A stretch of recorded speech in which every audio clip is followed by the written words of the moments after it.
Xiaomi TV box S third gen এই ডিভাইসটা দিয়েই যে কোনো নর্মাল মনিটরকেই বানিয়ে ফেলতে পারবেন স্মার্ট টিভি। এছাড়াও আপনার বাড়িতে যদি কোনো নন স্মার্ট টিভিও থাকে সেই টিভিটাকেও এই ডিভাইসটা দিয়ে অ্যান্ড্রয়েড টিভি বানিয়ে ফেলতে পারবেন। সো আজকে কথা বলবো Xiaomiর নিউলি রিলিজ করা MI TV box S third gen এই ডিভাইসটাকে নিয়ে। প্রথমেই বক্স কন্টেন্ট নিয়ে কথা বলি, আনবক্সিং এর প্যারায় আর গেলাম না। এটার বক্সের মধ্যে মেন যে ডিভাইসটা আছে এটা পাবেন, সাথে একটা ব্লুটুথ ভয়েস কন্ট্রোল রিমোট আছে এবং একটা HDMI কেবল দেয়া আছে। যদিও HDMI কেবলটার সাইজ কিছুটা ছোট, তবে এই কেবলের কোয়ালিটিটা কিন্তু খুবই ভালো। এবং আরো ভালো ব্যাপার হচ্ছে এটার বক্সের মধ্যেই খুবই ভালো কোয়ালিটির একটা অ্যাডাপ্টার দিয়ে দেওয়া হয়েছে এই ডিভাইসটাকে পাওয়ার দেওয়ার জন্য। সো এখন যদি Xiaomiর এই টিভি বক্সটার ডিজাইন নিয়ে কথা বলি, এই ডিভাইসটা আসলেই খুবই কিউট একটা ডিভাইস, খুবই মিনিমাল ডিজাইন রাখা হয়েছে। যদিও একটা টিভি বক্সের ডিজাইন আসলে খুব একটা ম্যাটার করে না, কারণ এইটা সাইডেই পড়ে থাকবে। Xiaomiর এই টিভি বক্সটাতে পোর্টস হিসেবে আছে একটা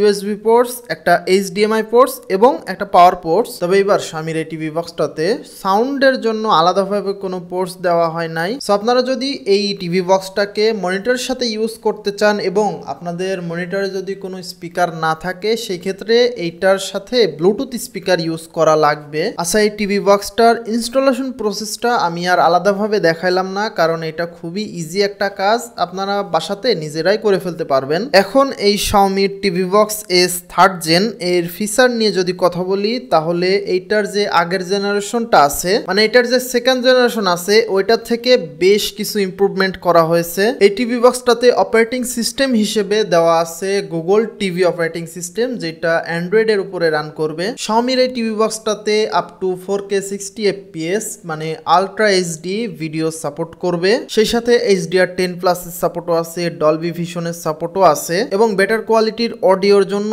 এখানে ডলবি অ্যাটমস এবং DTS:X এর সাপোর্টও আছে। সো Xiaomi এই টিভি বক্সটার ভিডিও এবং অডিও কোয়ালিটিতে কোনো রকম কম্প্রোমাইজ করে নাই এবং এই থার্ড জেনারেশনের টিভি বক্সটাতে আরো ইমপ্রুভড প্রসেসর ইউজ করা হয়েছে। আর এই লেটেস্ট প্রসেসর ইউজ করার ফলে আগের জেনারেশন থেকে 25% CPU পারফরমেন্স এবং 130% বেশি GPU পারফরমেন্স দিবে। আর এই টিভি বক্সটাতে এইবার 2GB RAM ইউজ করা হয়েছে এবং 32GB স্টোরেজ দেওয়া হয়েছে। সো স্টোরেজের ক্ষেত্রেও আগের জেনারেশন থেকে খুব ভালো একটা ইমপ্রুভমেন্ট করা হয়েছে। সেই সাথে এই টিভি বক্সটা Wi-Fi 6 সাপোর্ট করবে, ব্লুটুথ 5.2 এর সাপোর্ট আছে, গুগল অ্যাসিস্ট্যান্ট এর সাপোর্টও আছে। আর এই টিভি বক্সের সাথে যে রিমোটটা দেওয়া হয়েছে, এটা কিন্তু একটা ব্লুটুথ রিমোট। সো 360 ডিগ্রি যে কোনো দিক থেকে এই রিমোটটা আপনারা চালাইতে পারবেন, কোনো ধরনের সমস্যা হবে না। সো এখন কথা হচ্ছে Xiaomiর এই টিভি বক্সটা কাদের জন্য? যাদের বাসায় আসলে একটা মনিটর শুধু শুধু পড়ে আছে, আপনারা চাচ্ছেন যে এটা দিয়ে টিভি দেখবেন, সেই ক্ষেত্রে আপনারা Xiaomiর এই টিভি বক্সটা লাগাইতে পারেন। অথবা আপনাদের বাড়িতে যদি